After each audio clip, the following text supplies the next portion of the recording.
Hi, everyone, and welcome to Chamber University, brought to you by Shakely and Perry ProTech. Today, we have a great guest speaker, and her name is Kathy Keller. She's the director of the Small Business Development Center at Rhodes State College. And we're going to hear about small businesses, how to start and grow your business. And with that being said, Kathy, go ahead and take it away. Thanks very much, Nicole, and good morning. I would like to share a little bit about small businesses. Typically, one of the first questions we're asked at the Small Business Development Center is about starting a business. And so we're going to get into that here just a little bit. We're going to talk about why businesses fail. And that's pretty much just the opposite, obviously, of what we like to think about at the Small Business Development Center. But let's take a quick look at these. So the number one reason, 38% of the respondents said that they ran out of cash or they failed to raise new capital. 35% said there was no market needed, and 20% were just plain outcompeted. 19% had a flawed business model. 18% dealt with regulatory or legal challenges. Pricing and cost issues, 15%, not the right team, 14%, product was mistimed, 10%, poor product, 8%, and then disharmony among team investors, just 7%. You can see as it goes out, burned out, lack of passion. In other words, I'm just tired of this business, was simply 5%. So it clearly indicates that there are other reasons that generally will force a business to fail. And so we here at the Small Business Development Center want to help you mitigate those problems. The first thing that we want to do is help you plan to go into business. And obviously businesses don't plan to fail, but businesses fail to plan. It is said that if a business has a written business plan and they actually use that plan, you are 30% more likely to succeed. So I don't know about you, but if I, as a business person, want to be successful, I certainly want to take the steps necessary to write that written business plan so that I can be 30% more successful than perhaps my competition or my counterpart is. But let's take the number one reason. So we ran out of cash. We failed to raise new capital. And let's talk about that for just a minute. I'm going to switch slides here and discuss a little bit about that. So the outcomes of the loan, a line of credit, merchant cash advance applications. We're looking at the screen here, which was before March 1st of 2020. And of course, that was the start of the pandemic, and then actually after March 1st of 2020. So 61% of the businesses that applied for loans prior to March 1st, 2020 were fully approved. 20% of them were partially approved, and just 19% of them were denied. Of course, things got a little more dismal after the pandemic, where there were just 44% of them approved, 26% of them were partially approved, while 30% of them were actually denied. And of course, there's good reason for that, the rise in declination as you look at it from a banker's point of view. So if we say, why would I be declined? The number one reason is that there is a poor credit rating. So 20% of small business loans have been denied due to poor business credit. What does that mean if I'm a startup business? I have no business credit. That is true. And so businesses look at your personal credit. So it is very important if you're going to go into business and look for either a line of credit or a business loan, that you have your business in order and that you have a good personal credit score. Your business is too risky. Your business industry is too risky. So generally, small businesses as a whole are a risky investment to traditional lenders like banks and credit unions, simply because of the nature of your business. If you think that this is a disadvantage on your end, then you probably will need to compensate by having a high credit score and showing a long-term business plan. Some of the highest risk businesses are obviously restaurants, entertainment facilities, airlines, believe it or not, fall right up there. Like we're all going to go out and invest in an airline soon. But they're restaurants, bars, entertainment centers are definitely the highest in our area that are considered the most risky. You don't have enough time in the business is another reason you might be denied. Businesses need to have a proven track record of their consistent bill payments. Generally, the bank likes to see at least 3 to 5 years before you're going to get granted a loan. That may mean, again, well, I'm a startup. I don't have any experience. So then we're going to look at the experience of the business owner themselves. Have you worked in that industry before? How much experience do you have?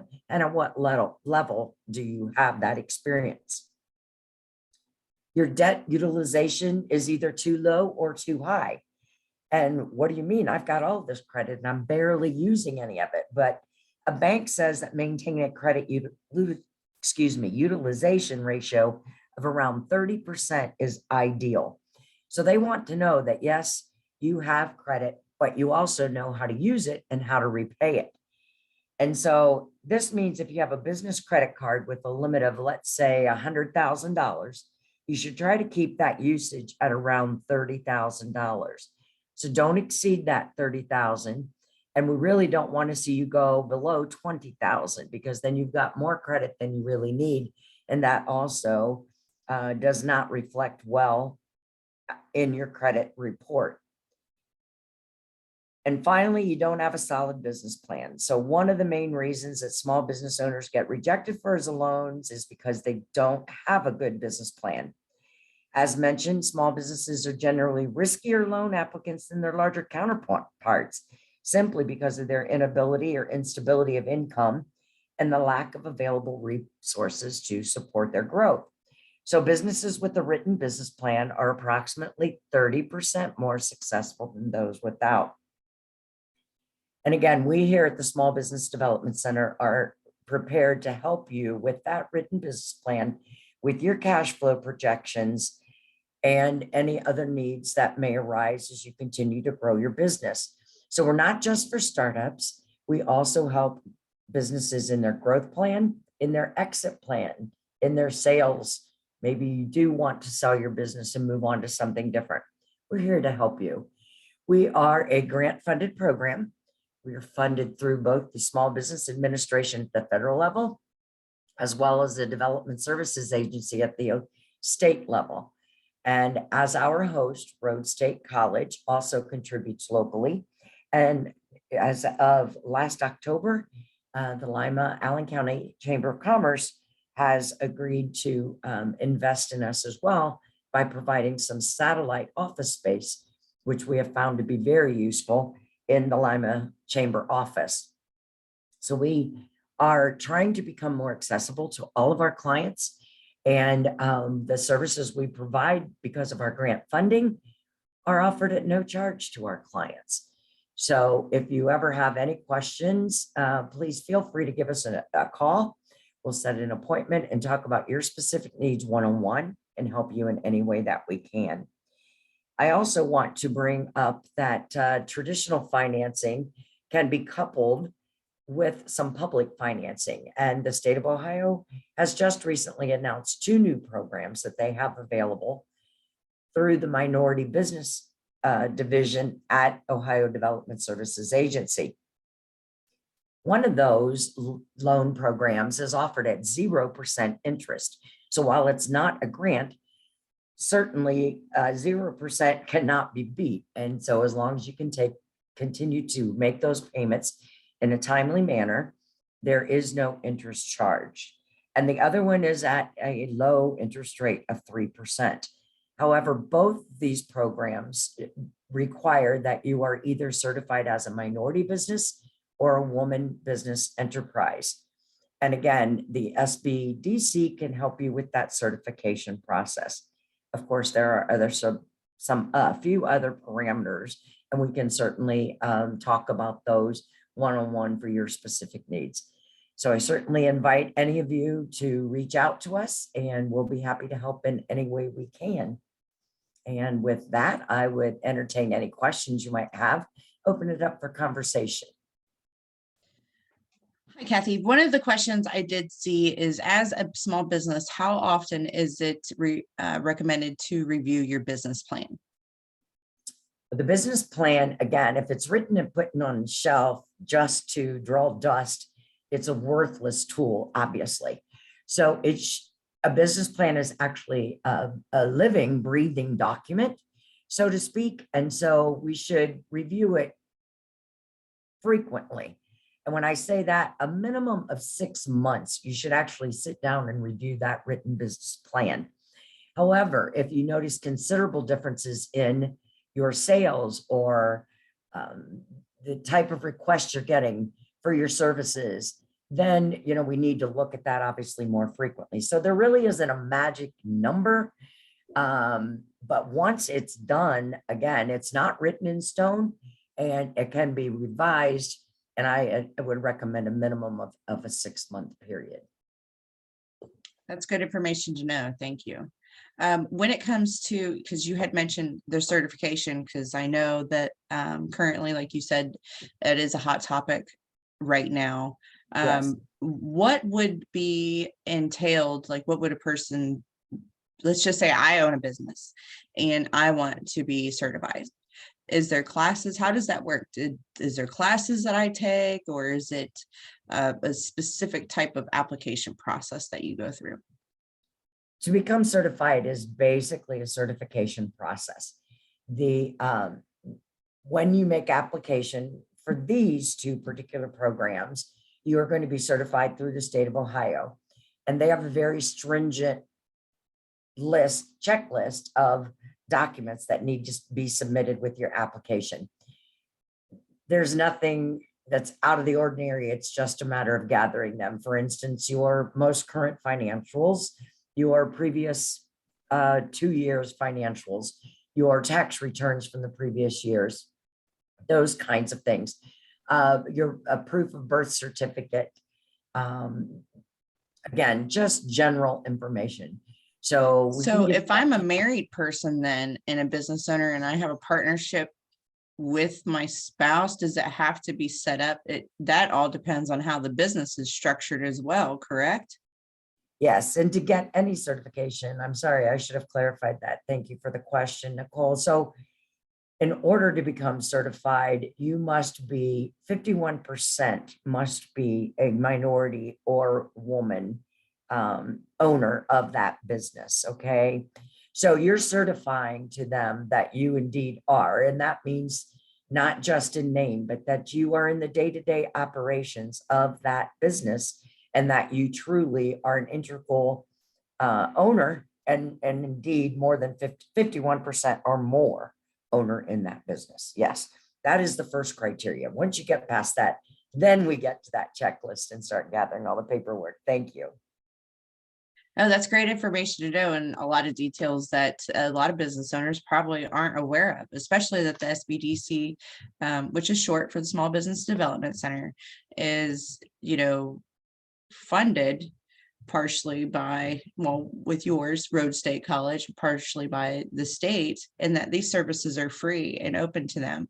So one question that came through was, I don't have a business plan, but I'm ready to start a business. So I'm kind of doing some research. And of course, I put in small business plan in Google. And then all of these ads are going to start popping up at me in regards to templates. Let somebody create their business. Like I could hire somebody to create a business plan, and there's templates there,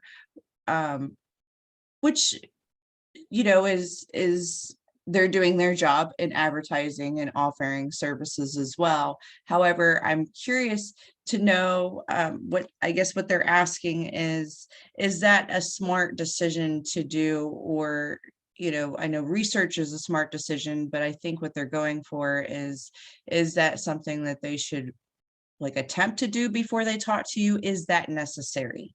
Can they not have any idea other than just a simple idea like, hey, I'm thinking about doing this. What do I do now? Okay, and at that point, I suggest you give us a call and we'll sit down and talk about what that idea is and help you plan even the track that you need to follow. So yes, a business plan is going to be one of the first things that we do. But additionally, we need to see, is there really a need for this business, or is it just a perceived need for this business? And that includes doing some market research. And as you said, yes, research is crucial. It's very good that you're out there. But just because it's on the internet doesn't mean it's necessarily a good thing or it's the right thing. Correct. So you can pay Great someone answer. to do your plan for you. However, if you and I, Nicole, were both going to start the same business and write a business plan, I bet they would look considerably different. And so your plan needs to be your ideas and not someone else who has fabricated these statistics by doing their research to say, okay, if we're in, let's just say a flower shop business, this is what makes a flower shop business work. Well, you can't fit that mold. It is, how does Nicole want to run her flower shop business? And so again, I won't even write it for you, but I will certainly provide you the tools, including a template, which is very easy to follow. And there's no charge for our template. And at any point in time, you can send that over to me or one of my counselors on our team, and we'll go back and forth until we have that business plan refined. And it's your plan, it's your words, and we know that you're going to be successful using it. That's awesome. These are a lot of great services, and especially, businesses that have, let's just say, existing businesses that want to grow. They've already went through this process of their business plan, and maybe they haven't done a very good job of looking at it every 6 months like they're supposed to, but now they're ready to do some expansion.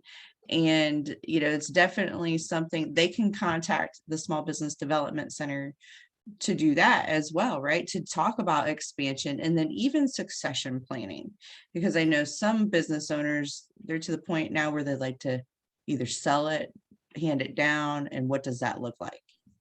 Yes, absolutely. And unfortunately, particularly when we're young and eager and starting to build our business, we don't even think about that. We're never going to stop doing this. Well, there does come a point in time. And I could share multiple stories that are where people have not properly done a succession plan or an exit strategy and have really regretted it. And in some cases has fallen in disrepair before they get there. So yes, we're certainly there to talk about that. What's that look like? And let's put it in writing so that in the event that you no longer want to or are unable to run that business, somebody else knows this was your intent and this is what we're going to do for this business that you've worked so hard to build. And in regards to growing your business, maybe it's, I need a little more square footage. Can I afford to do that? Or, we help with those cash flow projections. I would like to hire one more person, but can I afford to do that? Well, let's take a look at it. We'll help you figure out your break-even point. What does that mean? And then along with you, talk through, does it make sense? And is the time right for you to do that expansion? And again, if it's going to take some financial assistance from an investor or a bank, then we need to have that written business plan and cash flow projections that convince them that, yeah, this is a good investment and we're going to make good on and repay our loan. Great information. Thank you so much. I have one last question that came through, and it is, if you buy, well, it kind of goes with what we just talked about. If you purchase an existing business, do you still need a business plan, even if it is per se a land contract? So say you're taking over, I guess, a business that, and the agreement is between the buyer and the seller, the current owner of the business. Is a business plan still recommended? Yes, absolutely. Because again, back to my example, if I am running a flower shop and you're running a flower shop, Nicole, they're going to look a lot different. So if I'm buying an existing business, and I'll just stick with the flower shop and say I'm going to buy an existing flower shop, I'm sure that I'm going to run it a little bit differently than the seller has been running it. And so we need to decide, what is that? And in addition to that, just laying out your plan, a business plan also gets your entire team moving in the same direction towards the same goals. So as you transition and you have employees that work for the seller, you want to make sure that those employees are working with you and not against you in your new endeavors and in the way that you're going to operate that business. And so it's very critical. It doesn't matter what the circumstances are. If you are acquiring a new business, it's very important that you write a new business plan or write your own business plan. That certainly doesn't mean that you can't integrate some of the successes that the seller has had, but we also need to then tweak it and make it our own. And most of us want to do that. And I'm sure we think of better ways or different ways that we can do some things to continue the success, or perhaps even grow and be more successful than the seller. Oh, those are great points of wonderful information. Thank you for being here today, Kathy. It's very much appreciated. Entrepreneurship is definitely the hot topic in the last couple of years and isn't going to go away anytime soon. So it's very nice to have you here today. Thank you for taking your time. And if people would like to reach out to you, where can they get a hold of you? They can call 419-995-8184. And if you're lucky enough to catch me, I will be glad to talk with you. Or probably the preferred method of communication is via email. And that is at keller.k@rhodesstate.edu, or you can go to Rhodes State website and also find our link on there. But again, KELLER.K@rhodesstate.edu. And I would look forward to hearing from any and every one of you. Thanks for having me today, Nicole. It's always a pleasure to talk about my passion, and that is small business. Thank you, Kathy. And thank you, everybody, for joining this month's Chamber University, brought to us by Shakely and Perry ProTech. And we hope to see you all soon. Next month will be held on March the 10th, and we will hear from Matt Choders about the importance of building leaders. Thank you. See you soon. Bye-bye.